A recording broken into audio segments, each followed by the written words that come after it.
Welcome back to my channel. I'm here at Nikola Motors on the 12th of April, Friday.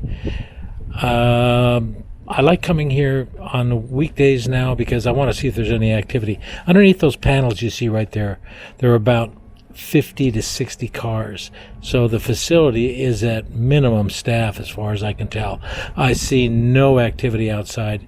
It looks the same as when I flew over in March. I did try to make... to get in there, went to the security guard, no way, Jose, no photographs beyond that point. Then I went to the main office, tried to go to the lobby. I was underneath the canopy, and I noticed they have some great canopies there.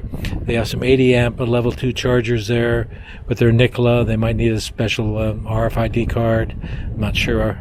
I tried to plug in, but I did not get anything.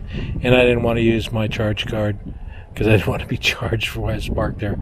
But no success getting in. As you can see, flying over, it looks very similar to last month. There's no activity on the track. These same cars seem to be hiding out over here. These trucks seem to be hiding out over here. I did try to fly over them. The wind was so severe, it actually almost flipped my Mavic upside down. So I tried to get the best I could. I could not control the wind. Started picking up so much to really look at the back of these trucks, but I just couldn't do it.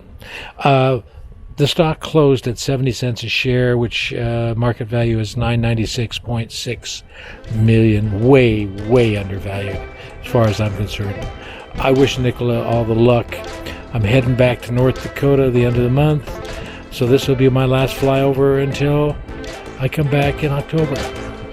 Talk to you guys later. Thank you for watching and subscribing. See ya.